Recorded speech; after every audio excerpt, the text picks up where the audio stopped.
Sarah lived in a small apartment overlooking a busy street. From her window, the city seemed exciting, full of possibilities.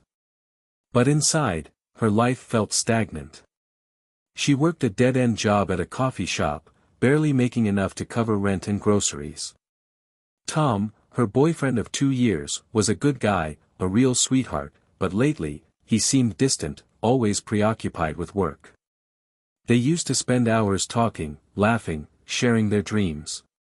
Now, dinners were silent, punctuated only by the clinking of forks and the glow of their phone screens.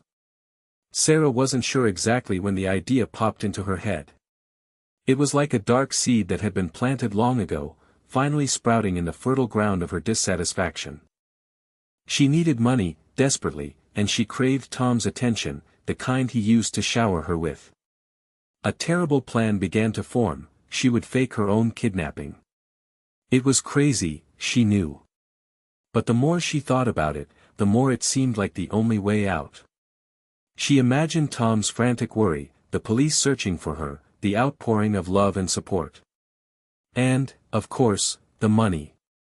Enough to pay off her debts, maybe even start a small business, something she was truly passionate about. Sarah spent weeks planning, meticulously crafting the details. She bought a cheap burner phone and a roll of duct tape. She researched kidnapping cases online, studying the language and tactics used by criminals. She even practiced tying herself up, making sure it looked convincing.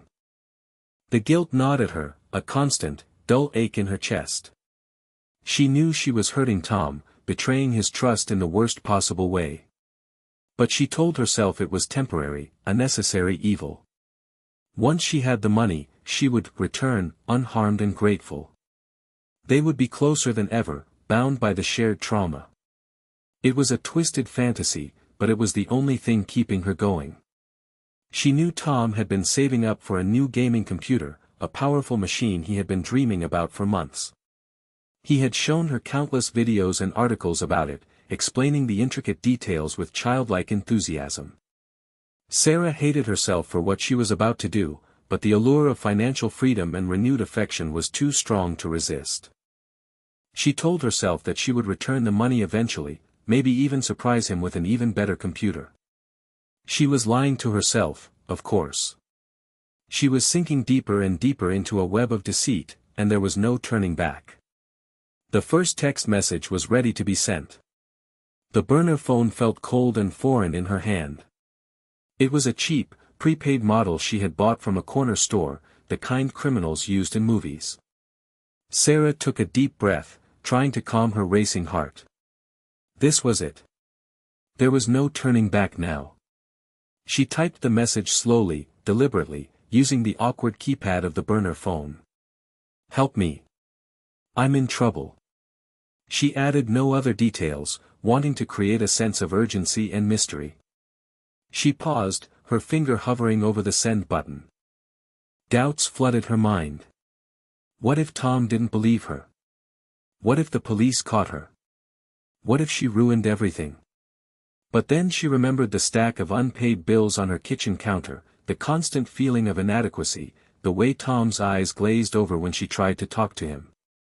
She closed her eyes and pressed send. The message was delivered instantly. Sarah waited, her stomach churning with anxiety. She imagined Tom receiving the text, his face paling with fear. She pictured him calling her phone, getting no answer, his panic growing with each unanswered ring. She had already staged the apartment to look like a struggle had taken place. A chair was overturned, a lamp was knocked over, and her purse was lying open on the floor, its contents spilled out. She had even smeared a small amount of ketchup on the carpet to simulate blood, a detail that made her feel particularly queasy. After sending the text, Sarah switched off her regular phone and placed it on the kitchen counter, as if she had been suddenly taken by surprise. She then grabbed the duct tape and the burner phone and headed to the abandoned warehouse on the outskirts of town, the place she had chosen as her hideout. The warehouse was cold, damp, and filled with the smell of mildew and decay. Sarah shuddered as she stepped inside, the sound of her footsteps echoing through the cavernous space. She had chosen this location because it was isolated and unlikely to be disturbed. She had also brought a sleeping bag, some snacks, and a book to keep herself occupied during her captivity. She found a secluded corner of the warehouse and began to tie herself up.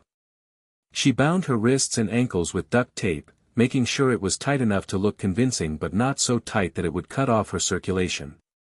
She then gagged herself with a piece of cloth, securing it with more duct tape. Looking at her reflection in the cracked screen of the burner phone, she looked genuinely terrified. Now all she could do was wait. Wait for Tom to receive the message, wait for him to call the police, wait for the ransom demand to be made. She knew it was a risky plan, but she was confident that she could pull it off. She just had to stay calm, stick to the script, and hope that everything went according to plan. But as she sat there, alone in the darkness, a chilling thought crept into her mind: what if something went wrong? Tom was in the middle of an intense online game when his phone buzzed. He glanced at the screen, expecting it to be a notification from the game or a message from his friends. Instead, he saw a text from an unknown number: "Help me. I'm in trouble." His heart skipped a beat. He immediately tried calling the number back, but it went straight to voicemail. He frowned, a knot of worry forming in his stomach. Who could it be? And why were they texting him? Then it hit him. He quickly checked his recent messages. Sarah hadn't texted him all day. He tried calling her number, but it rang and rang without an answer. Panic began to set in. He remembered Sarah mentioning that she was working late at the coffee shop. Maybe something had happened there. He quickly got up from his computer, grabbed his keys, and rushed out the door. As he drove to the coffee shop, his mind raced with possibilities. Had Sarah been mugged? Had she been in an accident? Had she been kidnapped? The last thought sent a shiver down his spine. He tried to dismiss it as ridiculous, but the text message kept replaying in his head. When he arrived at the coffee shop, the lights were off and the door was locked. He peered through the window, but he couldn't see anyone inside. He banged on the door, hoping to attract someone's attention, but there was no response. His panic intensified. He called Sarah again, and again, but still no answer. He decided to call the police. 911, what's your emergency? The dispatcher answered. I think my girlfriend might be in trouble, Tom said, his voice trembling. I received a strange text message from an unknown number saying, "Help me. I'm in trouble, and I can't reach her." The dispatcher took down his information and promised to send an officer to his apartment to take a report. Tom hung up the phone, feeling helpless and terrified. He didn't know what to do. He just wanted Sarah to be safe. He decided to drive back to their apartment and wait for the police. As he drove, he couldn't shake the feeling that something terrible had happened. He pictured Sarah being hurt, being scared, being alone. He had to find her. He had to save her. Back at the apartment, he paced back and forth, his anxiety growing with each passing minute. He replayed the text message in his head, searching for any clue, any hint of what might have happened. He checked Sarah's social media accounts, but there were no new posts. He called her friends, but no one had heard from her. He felt utterly lost and alone. He knew he had to stay calm and think clearly, but it was hard when his mind was filled with so much fear and uncertainty. All he could do was wait for the police and hope that they could find Sarah before it was too late. He didn't know it yet, but the police were about to be involved in a case much stranger than they initially imagined. The two police officers arrived at Tom's apartment, their expressions serious. They surveyed the staged scene, the overturned chair, the scattered purse, the smear of ketchup on the carpet, with professional detachment. Tom, still visibly shaken, recounted the events of the evening, his voice cracking with emotion. "She's never done anything like this before," he pleaded. "She always answers her phone. Something must have happened to her." The officers took notes, asking detailed questions about Sarah's routine, her friends, her enemies. They examined her phone, noting the last outgoing call and the unanswered calls from Tom. "Have you contacted her family?" one of the officers asked. Tom's face fell. He hadn't even thought of that. He was so consumed with panic that he had forgotten to inform Sarah's parents. "No, I haven't," he said, feeling a fresh wave of guilt wash over him. "I'll call them right now." He dialed Sarah's mother's number, his hand trembling. He explained the situation as calmly as he could, but his voice still betrayed his fear. Sarah's mother, a kind and gentle woman, burst into tears. "Oh, Tom, what's happened to my baby?" she sobbed. "We'll be right there." Within an hour, Sarah's parents arrived at the apartment, their faces etched with worry. They embraced Tom tightly, offering words of comfort and support. The apartment, already filled with tension, now felt even more crowded and chaotic. While the police officers continued their investigation, Tom and Sarah's parents sat huddled together on the couch, sharing memories of Sarah and praying for her safe return. Tom felt a deep sense of responsibility for what had happened. He knew that Sarah hadn't been happy lately, and he couldn't help but wonder if he had somehow contributed to her disappearance. Meanwhile, at the abandoned warehouse, Sarah was growing increasingly uncomfortable. The duct tape was digging into her skin, and her muscles were starting to cramp. She was also starting to get hungry and thirsty. She had brought a bottle of water, but it was difficult to drink while gagged. She had expected the ransom demand to be made by now, but she hadn't heard anything. She started to worry that something had gone wrong. Maybe Tom hadn't called the police. Maybe the police didn't believe him. Maybe her plan was falling apart. She tried to stay positive, reminding herself that everything would be all right. She just had to be patient and wait for the right moment. But as the hours passed, her hope began to dwindle. She was alone, scared, and increasingly desperate. Back at the apartment, the police officers received a call. It was the first ransom demand. The message was short, poorly written, and filled with grammatical errors. It demanded a large sum of money in exchange for Sarah's safe return. The officer receiving the call exchanged a knowing glance with his partner. Something about this whole case felt off. The police, Tom and Sarah's parents were now united by a common goal, bringing Sarah home, unaware that the person they were trying to save was the architect of their collective anxiety. The ransom demand was delivered via text message to Tom's phone, using the same burner number that had sent the initial "Help Me" message. It read, "We have Sarah. If you want her box safe, bring $50,000 in unmarked bills to the old mill on RT 17 by midnight. No cops. Or she die." Detective Miller, the lead investigator on the case, read the message with a skeptical eye. The poor grammar and spelling were amateurish, a stark contrast to the carefully staged scene at the apartment. Experienced kidnappers, he knew, were usually more professional, more meticulous. They didn't make such obvious mistakes. "This doesn't feel right," Miller said to his partner, Detective Jones. "It's too sloppy. And the amount is relatively low for a kidnapping. It's almost like someone is trying to fake it." Jones nodded in agreement. The staged apartment was a bit much too. Ketchup for blood? Really? They decided to dig deeper into Sarah's background. They ran a credit check, revealing a significant amount of debt. They also interviewed her coworkers at the coffee shop, who described her as quiet and reserved but also stressed and preoccupied lately. Meanwhile, Tom was beside himself with worry. He didn't have $50,000. He barely had enough money to pay his rent. He pleaded with the police to do something, anything, to save Sarah.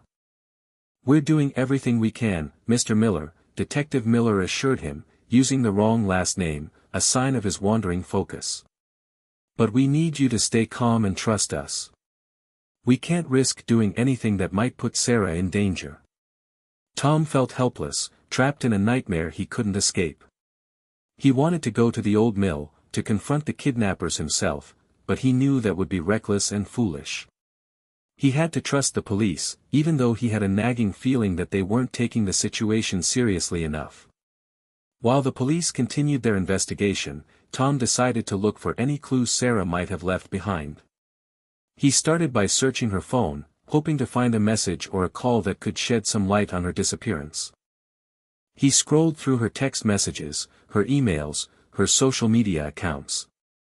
He found nothing unusual, nothing that suggested she was in any kind of trouble. But then, as he was about to give up, he stumbled upon something that made his blood run cold. The truth, it seemed, was hidden in plain sight. The unraveling was about to begin, and it would be a lot faster than anyone could have expected. Tom scrolled through Sarah's text messages, his heart pounding in his chest. Most of the conversations were mundane: grocery lists, work schedules, arrangements with friends. Nothing that seemed out of the ordinary. He was about to give up when he noticed a text message sent to her best friend, Chloe, just a few hours ago. The message read, "LOL. Operation Get Tom's Attention is officially underway. Fingers crossed he falls for it. Remember the code word, pineapple pizza, if things go south." Tom stared at the message in disbelief. Pineapple pizza. That was their inside joke, a reference to a disastrous pizza-making attempt during their first year of dating. Only Sarah and Chloe knew about that. How could Sarah be texting Chloe about inside jokes if she had been kidnapped? His mind raced, trying to make sense of what he was seeing. Could it be a sick joke? A prank gone wrong? Or could it be something even more sinister? The more he thought about it, the more he realized that something was terribly wrong. The text message was the missing piece of the puzzle, the one that revealed the shocking truth. He reread the text message, focusing on the phrase, "Operation Get Tom's Attention." It was clear now. Sarah wasn't kidnapped. She was faking it. The realization hit him like a punch to the gut. He felt betrayed, humiliated, and utterly heartbroken. How could Sarah do this to him? How could she put him through so much pain and anxiety? He showed the text message to Detective Miller, who immediately recognized the significance of the discovery. The detective's face, previously etched with professional concern, now hardened with suspicion. He pulled Jones aside and whispered, "Bring her in. Now." Tom sat in stunned silence, watching as the police officers prepared to leave. He felt a mixture of anger, sadness, and confusion. He wanted to confront Sarah, to demand an explanation, but he knew that he had to let the police do their job. As the officers drove away, Tom couldn't help but wonder why Sarah had done this. What had driven her to such desperate measures? Had he really been so oblivious to her unhappiness? He knew their relationship hadn't been perfect lately, but he had no idea that she was capable of such a deception. The accidental text had shattered the illusion, exposing Sarah's elaborate lie and setting in motion a chain of events that would change their lives forever. The police were on their way to the warehouse, and Sarah's carefully constructed world was about to come crashing down around her. The game was up. Tom sat on the couch, the weight of Sarah's betrayal crushing him. He couldn't believe that the woman he loved, the woman he had planned to spend his life with, was capable of such a cruel and manipulative act. He felt like he didn't even know her anymore. He needed to talk to someone he could trust. He decided to call his best friend, Mark. Mark had always been there for him, offering a listening ear and sound advice. "Hey, Mark, you busy?" Tom asked, his voice barely above a whisper. "Nah, man, what's up?" "You sound terrible," Mark replied, his voice filled with concern. Tom hesitated for a moment, unsure of how to explain the bizarre situation. It's Sarah," he finally said. "I think she's faking her kidnapping." There was a long pause on the other end of the line. "What? Are you serious?" Mark asked, his voice incredulous. Tom explained everything, from the initial "help me" text message to the discovery of the incriminating text to Chloe. He could hear the disbelief in Mark's voice as he recounted the details. "Dude, that's insane," Mark said. I can't believe Sarah would do something like that. Are you sure about this? I'm sure, Tom replied, his voice firm. I saw the text message with my own eyes. It's all a lie. Mark was silent for a moment, processing the information. Okay, so what are you going to do? He asked. I don't know, Tom admitted. The police are involved now. They're going to bring her in. I don't understand why she did this. Maybe she's just going through something, Mark suggested. Maybe she's feeling lost or neglected. That doesn't excuse her behavior, but it might explain it. Tom sighed. I guess, he said. But it still doesn't make it any easier to accept. I feel like everything I thought I knew about her was a lie. I know, man, Mark said, his voice filled with sympathy. But you'll get through this. You're strong. Just focus on getting through the next few days, and then we'll figure out what to do next. Tom thanked Mark for his support and hung up the phone. Talking to Mark had helped him feel a little bit better, but he was still consumed with confusion and hurt. He couldn't shake the feeling that he had somehow failed Sarah, that he had driven her to this desperate act. He replayed their relationship in his mind, searching for any signs, any clues that he had missed. He remembered the long hours he had spent working, the times he had brushed off her concerns, the moments when he had failed to give her the attention she deserved. Maybe Mark was right. Maybe Sarah was just feeling lost and neglected. But that didn't excuse her behavior. What she had done was wrong, and she had to face the consequences. As he waited for news from the police, Tom resolved to confront Sarah and demand an explanation. He needed to understand why she had betrayed him, why she had put him through so much pain. He needed to know if there was any chance of salvaging their relationship, or if it was truly over. He knew that things would never be the same between them. The trust was broken, and it would take a long time to heal, if it ever could. Detective Miller and Detective Jones sped towards the abandoned warehouse, their sirens wailing through the night. The discovery of Sarah's text message had completely changed the direction of their investigation. What started as a potential kidnapping case had quickly turned into a possible case of fraud and false reporting. I knew something was off about this from the beginning, Miller said, gripping the steering wheel tightly. The staged scene, the sloppy ransom demand, it just didn't add up. And now we know why, Jones replied, checking his weapon. She's trying to get attention, maybe some money too. As they drove, they reviewed the information they had gathered on Sarah. The credit check had revealed a mountain of debt, unpaid bills, maxed-out credit cards, and a looming eviction notice. Her co-workers at the coffee shop had confirmed that she had been stressed and anxious lately, often complaining about her financial situation and her strained relationship with Tom. It's all starting to make sense, Miller said. She's desperate. She sees this as her only way out. They arrived at the warehouse, parking their car a safe distance away. They approached the building cautiously, their guns drawn.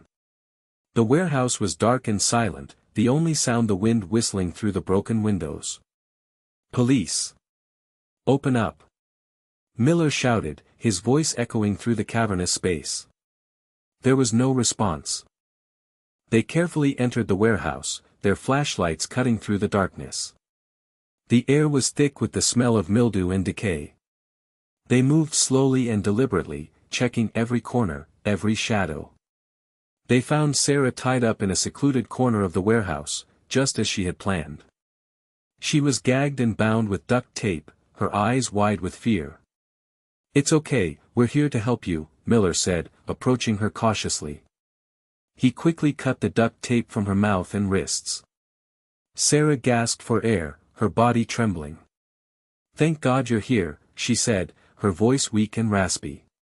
They kidnapped me. They threatened to kill me if Tom didn't pay the ransom. Miller exchanged a knowing glance with Jones. We know everything, Sarah, he said, his voice firm.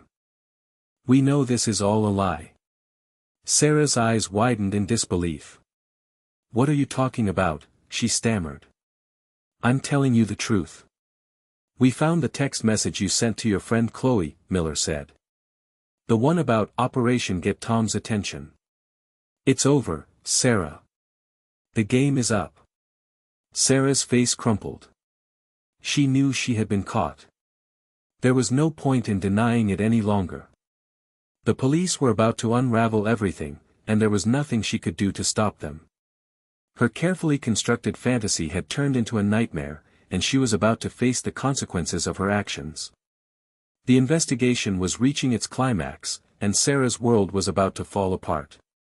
The police brought Sarah back to the apartment, her head hung low in shame. Tom waited anxiously, Mark by his side for support.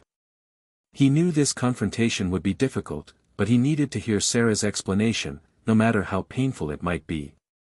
The police officers uncuffed Sarah and led her into the living room. The staged scene, which had seemed so terrifying just hours before, now looked pathetic and absurd. Sarah avoided Tom's gaze, her eyes fixed on the floor. "I think you two need to talk," Detective Miller said, his voice devoid of emotion. "We'll be in the other room if you need us." The police officers left, leaving Tom, Mark, and Sarah alone in the tense silence of the apartment. Tom took a deep breath, trying to compose himself. "Why, Sarah?" he asked, his voice trembling with anger and hurt. "Why did you do this to me? To us?" Sarah remained silent, her body shaking with sobs. "I deserve an explanation," Tom continued, his voice rising. "I deserve to know why you put me through all this." Mark stepped forward, placing a hand on Tom's shoulder. "Take it easy, man," he said softly. "Let her talk." Sarah finally looked up, her eyes red and swollen. I don't know what to say," she stammered. "I'm so sorry, Tom. I never meant to hurt you." "But you did hurt me, Sarah," Tom said, his voice cracking with emotion. "You betrayed me. You lied to me. You made me believe that you were in danger." He pulled out his phone and showed her the text message she had sent to Chloe. "Explain this, Sarah," he said, his voice hard. Sarah's face paled. She looked at the text message, her eyes filled with shame. I can explain," she said, her voice barely audible. "Then explain," Tom demanded. "Tell me why you faked your own kidnapping." Sarah hesitated for a moment, then took a deep breath and began to speak. She told Tom about her financial struggles, her feelings of neglect, her desperate need for attention. She explained that she had seen this as her only way out, her only way to get him to notice her again. "I know it was wrong," she said, tears streaming down her face. "I know I messed up. But I was desperate, Tom. I didn't know what else to do." Tom listened in stunned silence, his heart aching with sadness. He couldn't believe that Sarah had been feeling so lost and alone. He had been so focused on his own problems that he had failed to see her pain. "I don't know if I can ever forgive you, Sarah," he said, his voice heavy with emotion. "But I need you to know that what you did was wrong. You can't solve your problems by hurting the people who love you." The confrontation had been painful and difficult, but it had also been necessary. Tom had finally heard Sarah's explanation, and he had finally confronted her about her betrayal. Now, he had to decide what to do next. Was there any chance of salvaging their relationship, or was it truly over? The answer remained unclear, shrouded in uncertainty and pain. Sarah's confession hung in the air, heavy and suffocating. The raw emotion in her voice, the tears streaming down her face, painted a picture of desperation that Tom hadn't fully grasped before. He had been so focused on his own hurt and betrayal that he had failed to see the depth of her despair. "I felt like I was drowning, Tom," she sobbed, her voice barely audible. "I was drowning in debt, drowning in loneliness. I felt like you didn't even see me anymore. You were always working, always distracted. I just wanted you to notice me, to care about me again." She explained how she had initially planned to use the ransom money to pay off her debts and surprise Tom with something special, something that would reignite their spark. But as the plan progressed, her motives had become more twisted, more selfish. She had started to enjoy the attention, the drama, the feeling of control. "I know it was wrong," she repeated, her voice cracking with emotion. "I know I messed up everything. But I swear, Tom, I never meant to hurt you.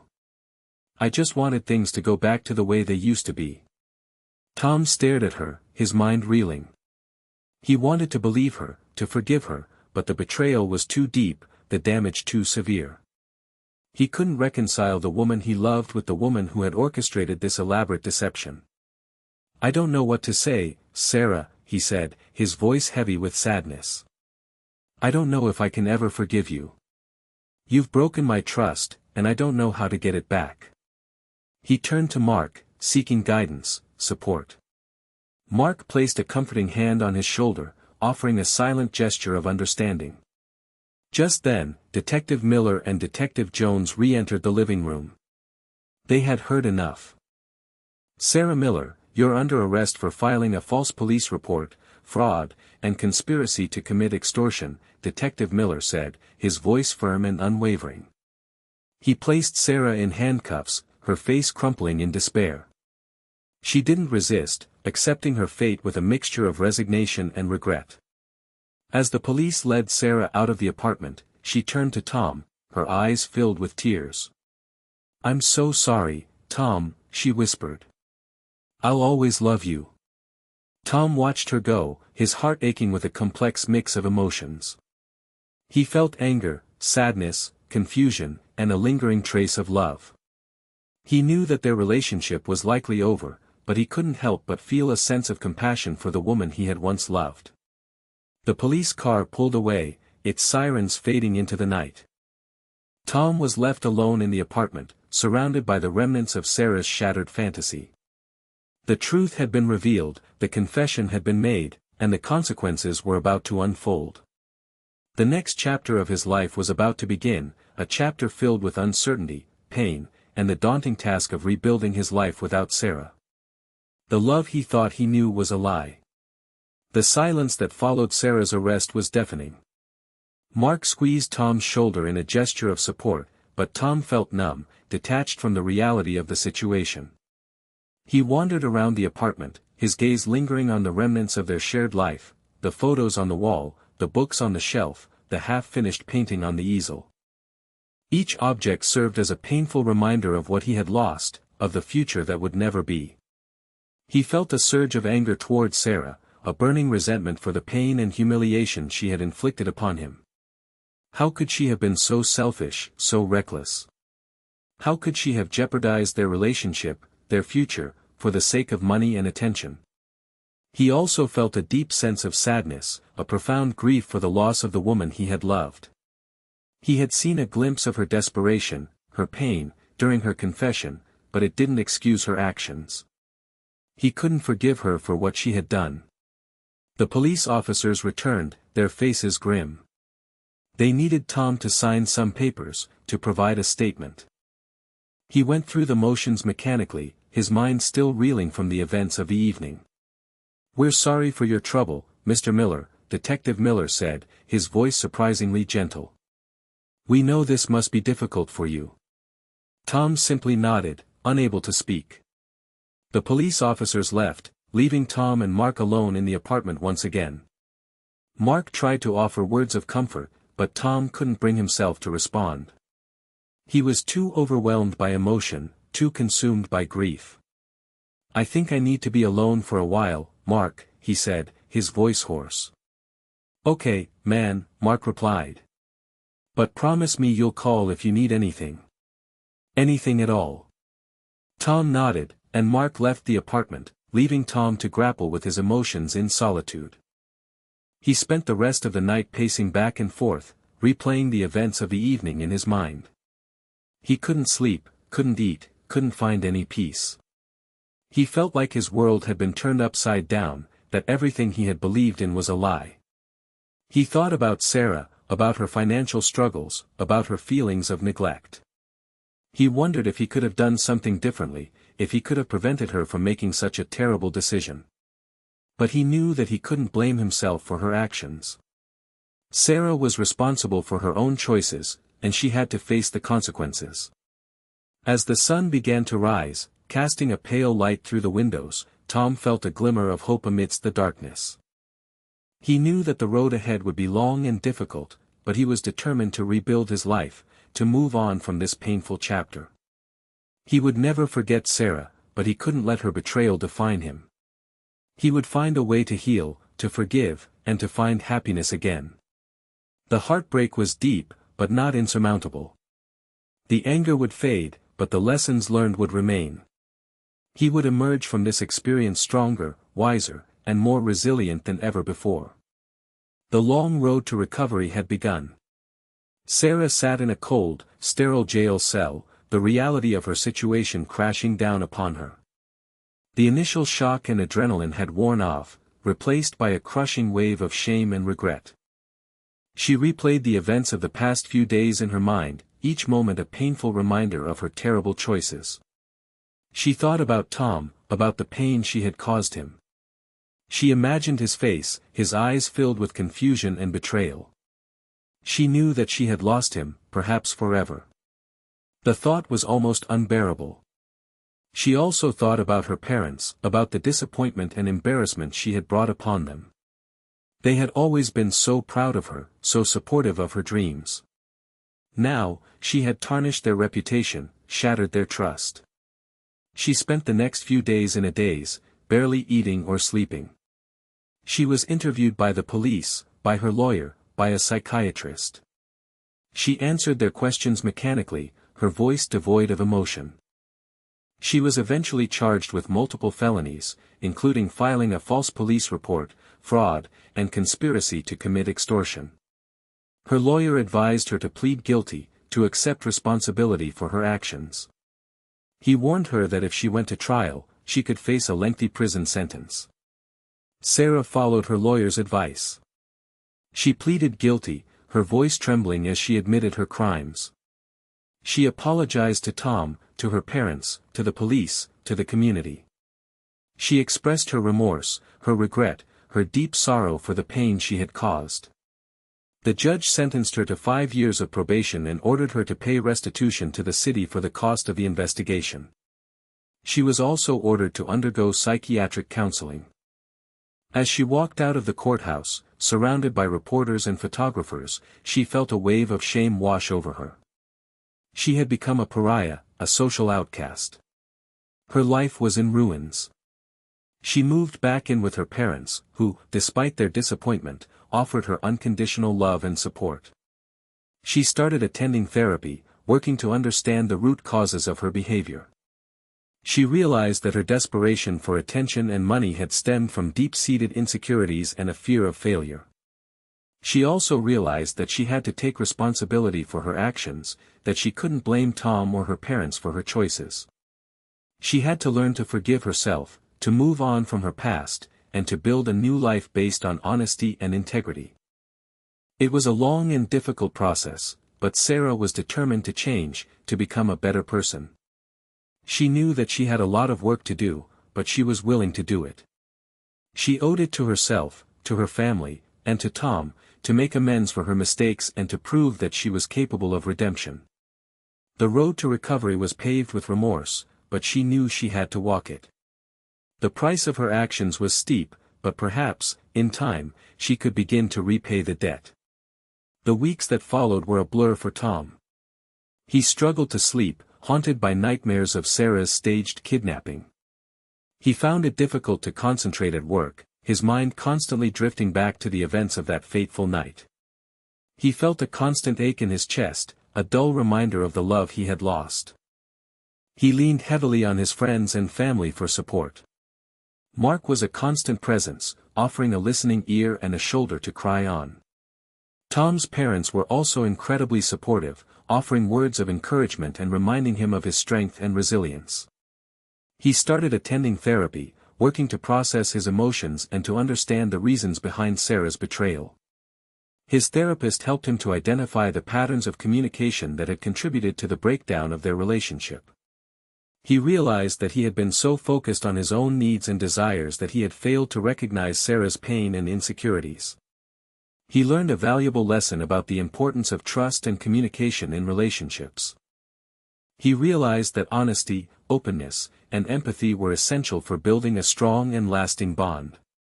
He also learned to forgive himself for not seeing the signs, for not being a better partner. He realized that he couldn't change the past, but he could learn from it and use it to build a better future. As time passed, Tom began to heal. The pain didn't disappear entirely, but it became less intense, less consuming. He started to enjoy life again, to find joy in the simple things. He reconnected with old friends, pursued new hobbies, and focused on his career. He even started to think about dating again, although the thought terrified him. He was afraid of being hurt again, of trusting someone only to be betrayed. But he knew that he couldn't let fear control his life. He deserved to be happy, to find love again. He just had to be more careful, more discerning. He had to learn to trust his instincts and to recognize the red flags that he had missed before. One day, he ran into Chloe, Sarah's best friend, at a coffee shop. They talked for a long time, sharing their thoughts and feelings about what had happened. Chloe apologized for her role in Sarah's plan, explaining that she had only wanted to help her friend. Tom accepted her apology, realizing that Chloe had been misguided but not malicious. They parted ways on good terms, both of them hoping to move on from the past and to build a better future. As he walked away from the coffee shop, Tom felt a sense of peace wash over him. He had survived Sarah's betrayal, and he had emerged from the experience stronger and wiser. He was ready to embrace the future, whatever it may hold. He had learned a painful but valuable lesson about love, trust, and communication. He was determined to use that lesson to build a happier, healthier life for himself. The scars remained, but they served as a reminder of his strength, his resilience, and his capacity for forgiveness. He was finally on the path to recovery, ready to embrace a new beginning.